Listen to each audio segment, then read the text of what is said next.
Sacrifice everything in order to win in business. Go all in. Burn the boats. Doesn't matter how lonely you get. Doesn't matter how stressed you are. You gotta go all in to win. Look, that is some horse.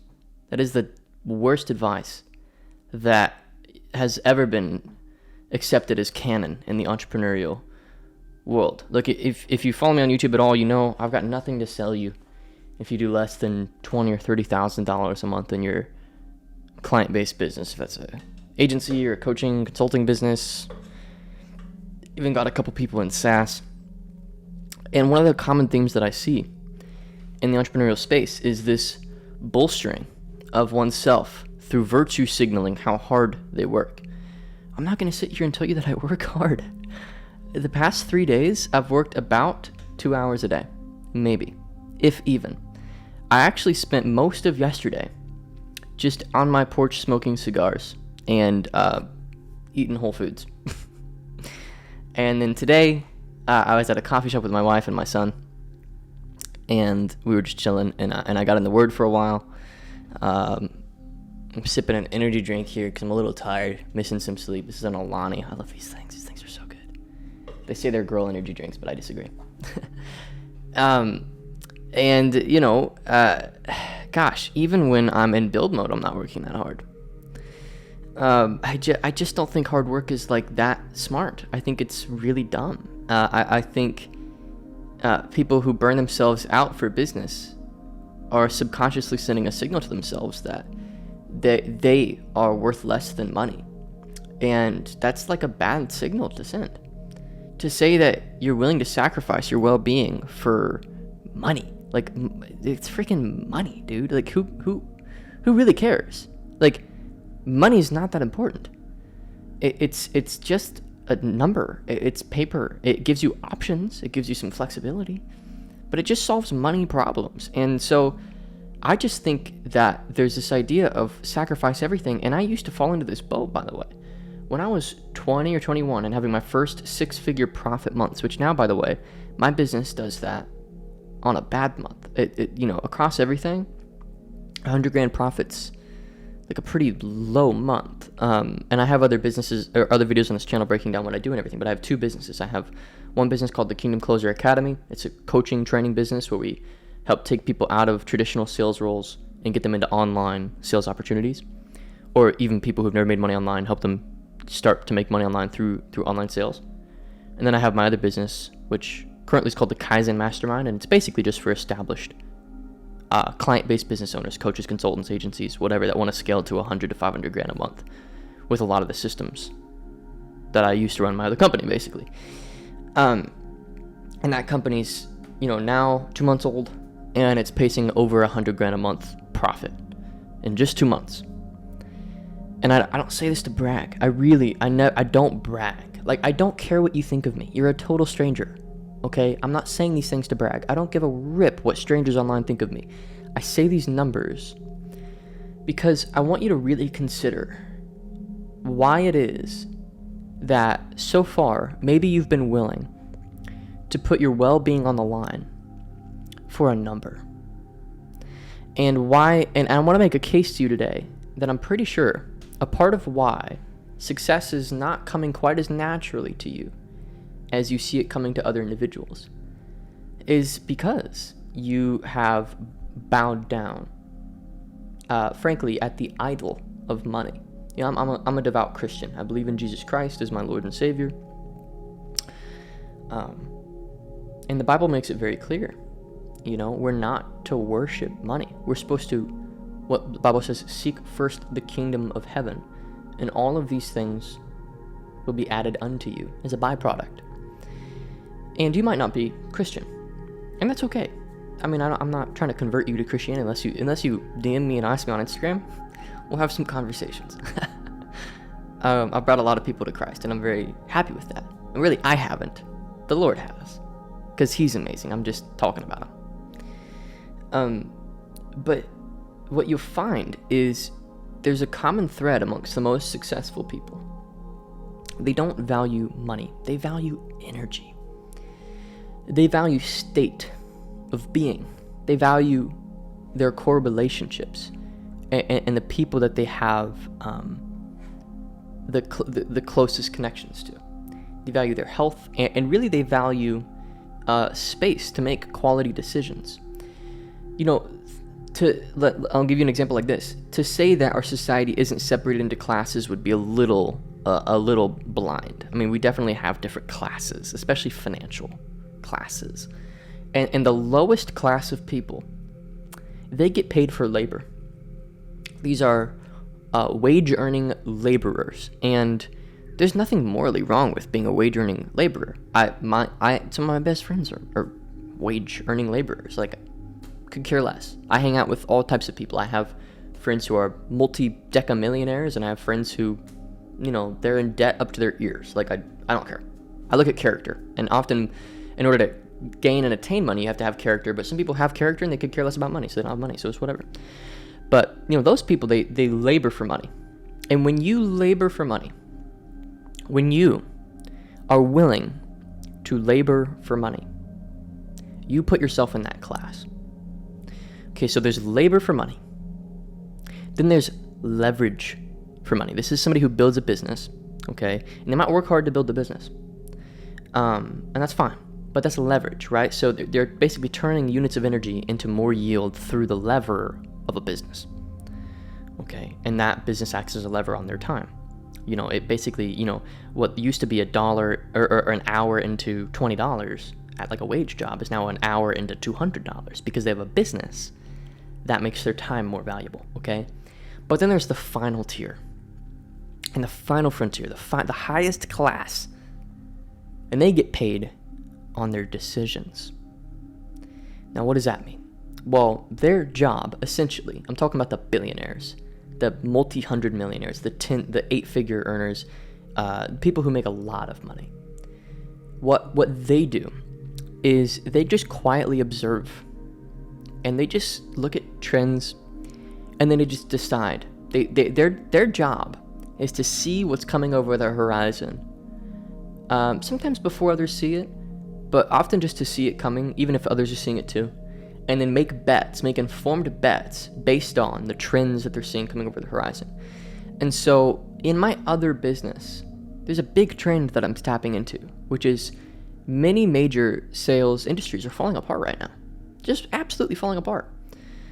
Solar, roofing, door-to-door, all kinds of traditional sales, a lot of software industries, enterprise industries, all really starting to struggle.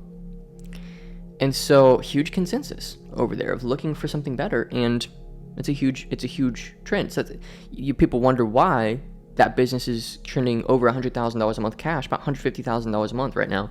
Did $8,300 yesterday, did $6,000 today, and the day before I think about $3,000, so a lower day. But trending pretty well, and it's because I'm tapping into a trend. Okay, it's not that I'm not good at business necessarily. Well, I'm good at business. I mean, my numbers speak for themselves, but like, I'm not like this like hustle hype executor. I'm just sitting back and trying to find, trends. A great example would be a friend of mine made a ton of money arbitraging face masks during, what, which I don't want to say on the channel, but, people were wearing masks at the time. And he just arbitraged them, bought them for $1, sold them for $4, and made literally millions of dollars in the span of a couple of weeks. Now that's an extreme example, right? But your job as an entrepreneur is to position yourself where there's money. And what I mean by that is wherever there's desire, wherever there's pain, there's money, right? And so my goal with this channel and with my business over here, where I'm helping people with client-based businesses scale to $50,000, $100,000, $500,000 a month. I've even got 2 clients that have gotten to $1 million a month. My goal over here is to really just correct your thinking. I don't want to necessarily give you any like systems, because there's no one way to get clients. But every way works if you're catching the right trend and thinking the right way. And so even over here, I don't have to work that hard. People will watch these videos. They'll go to the link in the description. They'll learn about my mastermind. They'll say, what, this sounds really cool. They'll join. And it's not that hard. And it's because I've positioned myself once again where there's desire. There's a lot of confusion, a lot of noise in this particular industry, a lot of influencers, a lot of coaches who coach coaches and that's their only business, or people who, have never really succeeded and are just really hype and they're loud and they sound really confident. And so they end up getting a lot of money. It's people who they make money because they make money, and that's almost like a stock rising because the stock's rising. It's the same bubble, and then a lot of people ride that for about a year or two, but it doesn't last unless their client results are there. For 6 years, I've generated client results on client results. You could look back at my channel, hundreds of videos, tons of client testimonials, because I've never really worked that hard. I've just studied the first principles. So this is sounding more and more like I'm bragging, but again, I don't brag.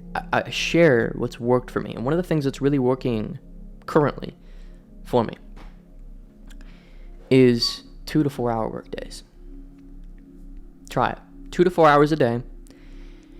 And identify what one of my mentors, Sam Ovens, I paid this individual upwards of $60,000 at the time when he was running his consulting business. He calls it asymmetric activities. Okay, these are the activities that if you do them well and focus primarily on them, have a much higher yield than other activities. There is a, oh my goodness, I'm going to show this to you.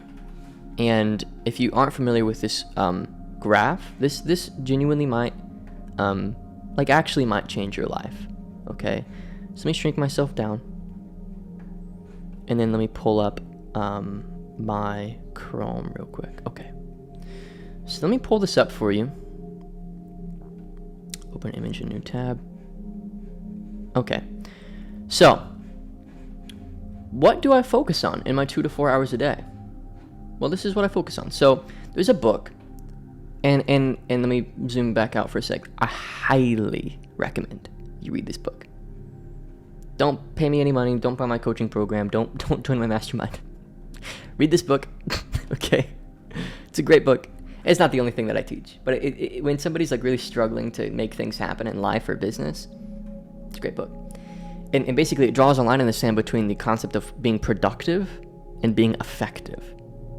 So being effective means driving the outcome that you desire. It doesn't matter if you work hard for it or not. You're driving the outcome you desire. Okay, being productive means you're checking things off a list. Big difference. Checking things off a list. I've got a list, I'm checking them off. I'm working hard, I'm doing 8 hours a day. Why am I not making progress? Well, your effort might not be in alignment with what needs to move in order to drive the outcome you actually want to drive. And so one of my favorite frameworks for identifying where your time should go is this one right here. This is Stephen Covey's 4 quadrants. And now, if you're not familiar, if you're not privy, wow, this is going to blow your mind.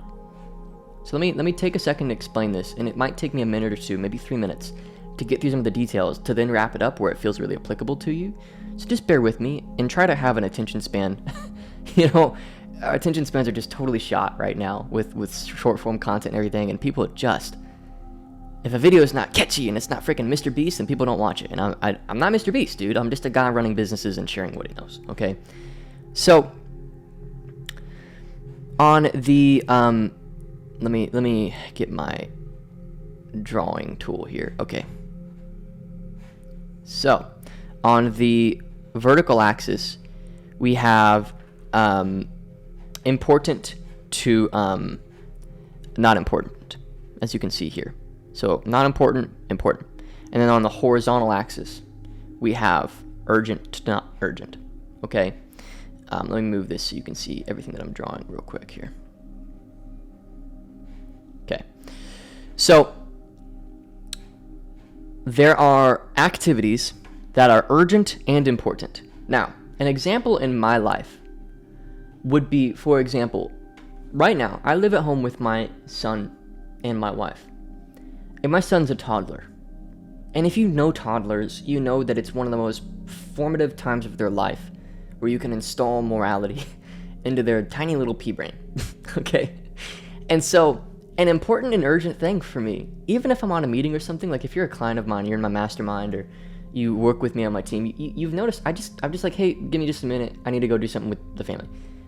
My wife and I have a rule. She calls me down because I'm the man of the home, and I'm the primary tone setter of the home when it comes to like how things are run and stuff. And so if my son's acting up, in my opinion, that's an urgent and important thing. Important means it's long-term helpful for the vision of my life over the next 10 to 30 years. Urgent means it needs to get done right now, otherwise something breaks. This is both. It's both important long-term because I want my son to have a beautiful life. And it's also urgent because peace in the home. Like, you need to stop being a little sound terrorist and stop hitting your mom. Another example of urgent and important would be a key team member on your business is acting out, or is doing something hurtful to the team. You need to have a confrontation. It's urgent in the fact that it needs handled now, and important long-term in the fact that it's a team member that needs something. Okay? Now, let me give you an example. Urgent, not important. Wi-Fi goes out. That doesn't help you at all. Like, you just need Wi-Fi. Okay? Urgent, not important would be, Wi-Fi goes out is a great example. Another one would be like a tax bill arrives in the mail. It's not at all important for the long term. I mean, I guess it is, keeps you out of jail. But like in terms of like creating the outcome you desire, yeah, it's not going to get you there. It's just basically just keeping you out of jail. That's basically, like, let's be real. Most entrepreneurs, we pay taxes because we don't want to go to jail. I could give a rip. They waste almost all the money. There's a sliver of that amount of money goes to anything worthwhile. A majority of it is BS. We all know that, okay? So that's like an example of urgent and not important, okay? So you can see here, if you zoom in on if you're on phone, you can zoom in, or whatever. It's like crisis, pressing problems, deadline-driven things. That's quadrant 1. Stress, burnout, crisis management, always putting out fires. That's kind of the result of these activities, okay? So quadrant 1. Quadrant 3 is like interruptions, some meetings are urgent but not important. Like, we got to hop on right now. Slack is down. Urgent, not important. Okay, let's move on to quadrant 4, and then I'll explain. So quadrant 4 is not urgent, not important. This is like certain leisure activities, just being irresponsible with your time, leisure where it's not a good thing, pleasantries, time wasters, okay, scrolling on short form, great example, okay. Quadrant 4 is basically just waste, total waste, okay? Now, there's quadrant 2. Now I'm getting to the point. I told you it's going to take 2 to 4 minutes for me to explain this, and I was going to get to the point. Now I'm coming up on the point. How do I build 7-figure businesses and whip them together in a couple hours a day? Well, it's because I have enough experience in business to know what the quadrant 2 activities are, and I focus entirely on them, and I outsource, delegate, and eliminate everything else relentlessly. Quadrant 2 activities are the things that actually bring into reality the vision you have of the future. Okay, so for example, a quadrant 2 activity with the Kingdom Closer Academy, the business we just put together, would have been, at the time, we didn't have a product built. It was just, my head of client success over there doing one-on-ones with those clients. I was like, this is not scalable. So a quadrant 2 activity was building out a better, more scalable online information program that delivers a lot of the core value so that we can then have meaningful group dialogue once everybody's up to speed on the same first principles core concepts. Not a group without a good course, because those are awful. But if you have a good canon material program, then group can actually be a very meaningful setting to deliver your core material within. So building a core product inside of that company was a quadrant 2 activity. Another quadrant 2 activity was setting up the marketing for that company. So in June, it's now July 24th when I'm filming this. June 1st, I launched this business. Launched, quote unquote, meaning I turned on ads to a funnel. It was a VSL funnel. And I was proving out angles and messaging and stuff like that. That was a quadrant 2 activity. So I spent pretty much all of June. I didn't really do anything. I just looked at data, trends. I took a bunch of sales calls myself before I brought in other sales reps and everything. And I just proved out, okay, what are people in this niche going to respond to? What are they looking for? That was quadrant 2. R&D, market research, understanding the environment that I'm stepping into as an entrepreneur. That's quadrant 2. Another quadrant 2, frankly, is this video here. Even though I have nothing to sell to 70-80% of you, because most of you aren't going to be doing more than 20, 30 grand a month in your business. Some of you are, in which case I would say, dude, explore my mastermind. It's an awesome group. Got guys in there doing 300 grand, 500 grand a month. It's a great group, okay? But quadrant 2 would be like this. This content right here, I see making content as investing into digital real estate. And long-term investments, long-term important, but not short-term urgent, meaning it doesn't have to happen right now. But if it does happen, if I do it, I don't have to do it, but if I do it, then over time it creates the outcome I'm desiring to drive. That's quadrant 2. So, what you want to do is build a life where a majority of the time you are doing quadrant 2 activities. And so that's actually how I'm able to, quote, work 2 to 4 hours a day, is because other people, they don't value their peace enough. They don't understand the value of being able to plug out and smoke a cigar, which I do all the time. I literally, downstairs, have a humidor with a bunch of cigars in it. And whenever I'm just like not really feeling it, I'm just gonna go smoke a cigar. And I smoke a cigar, and I have like some fruit, like grapes or something. And I just like chill on my patio and get some sun, and just, I don't do anything. Maybe I'll listen to an audio tape or something, and then I always come back I take a shower because I smell like an old man after a cigar. I'll take a shower, and I'll sit back at my desk, and just right back into flow, and right back into working on quadrant 2 stuff. Like, that's actually what I did today. This is quadrant 2. This, and like, I'm doing like 2 other things today, and that's it. Man, I'm trying to find other ways to explain this concept, but I want you to really think about this concept of asymmetric activities, or quadrant 2 activities. The things that really drive the needle, really drive the outcome. And a lot of succeeding in business is knowing the difference between activities that are just keeping you afloat and activities that actually move the needle, grow things. You want to take the keeping afloat activities and give those to other people. You want to be the driver of growth, and not really worry about the stability, the maintaining. Like, the maintenance activities, you do too much of that, and you end up, like, if 10% of your time is in the stuff that grows you, and 90% is in the stuff that maintains you, you're going to stay stuck.